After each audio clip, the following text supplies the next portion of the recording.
guys, it's Megan and welcome again to Allie's Books and Movies. Today I am doing my very first tag video, which is the chocolate book tag. I saw a Little Book Owl, it was about a year ago, had done this video, and even though it's a little older, I thought it was really fun and decided to try it. So here we go. The first book is Dark Chocolate, which is something that deals with a dark topic like abuse or mental illness or drug addiction. And I could not pick between two books, so I decided to do them both. And they are Still Alice by Lisa Genova and Go Ask Alice by Anonymous. These were two very brilliant books that I found depressing, even though I think they're very important. Still Alice I read for a class with my sister for literature and aging, and we both agreed it was a brilliant read, and I thought it was very important because there's so many books that they don't deal with the person who, from the perspective of the person who has Alzheimer's, like it did with Alice. And I thought that was really important. The other book, Go Ask Alice, I just realized they're both about women named Alice, is about a 12 or 13-year-old girl who goes to a party and her Coke is laced with LSD, and this just starts her on like a year-long, I think, struggle with drug addiction. She goes off and on, and I found it very uncomfortable, which I knew that going in, and I understand it's been a fairly controversial book since it came out in the 60s. So I recommend that you read them both, though, because they were very good. The next book is White Chocolate, which is an overall humorous and lighthearted read, and I selected Charlie and the Chocolate Factory by Roald Dahl. I've loved this book since I was a little kid. It's one of my favorite books of all time, likely because it's about chocolate and junk food. It's really good. It's not very dark at all. It's very lighthearted and funny and amusing, and it's just a lot of fun to read.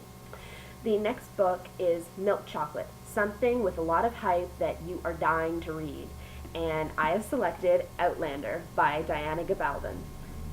This has been getting so much hype. I saw a video that Tosh from Tashopolis did saying that everybody had to read this book. And so I watched her video, I watched the trailer for the TV show, and decided it was something I needed to read, and I found this copy, this used copy, which I'm going to put in my next haul. And yeah, I can't wait to read this. Number 4, Chocolate with Caramel Center, which something that made you feel all gooey when you read it, when you read it. And I selected Once Upon a Marigold by Jean Ferris.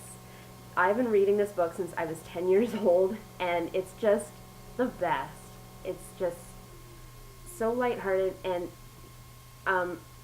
everything in it. Like, I love the way Jean Ferris writes. She's just got this humorous way about her, and the romance. It was just so cute.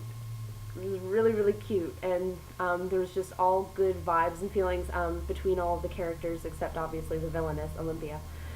But that gets taken care of in the second book. This is a series, and but the first one has resonated with me for a long, long time, mostly because of the love story and the relationship between Christian, the main boy, and his foster father, Ed. I really, really recommend that you read this. It's just a really great passerby of time kind of thing. The next book is Waferless Kit Kat, a book that really surprised you. And I decided to pick Animal Farm by George Orwell. I say surprise, it's probably my fault because normally I go into a book trying to know something about the plot, and I actually did not know.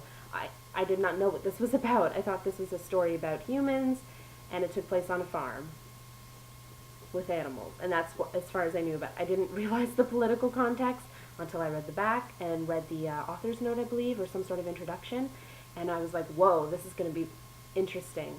And I got to the end, and I was like, wow. Sometimes I get afraid of reading like classical books because I'm afraid I won't understand everything that's going on, or I might lose interest. This did not happen with this book, and not because it was so short, but because it really did actually carry me through. And I thought, I understand now why it's so culturally significant, and as a result, I'm going to collect more Orwell. I've got a couple books that I managed to pick up used that is going to be shown in my next haul. Yeah, very good. The next book is Snickers, a book that you are going absolutely nuts over, and I chose Flame and Ashes, which is a Dear Canada diary by, it doesn't say her full name on the side, but it's McNaughton. Dear Canada is my favorite series of all time, right up there with Nancy Drew. and Harry Potter. But this is the newest book. It just came out this past month, and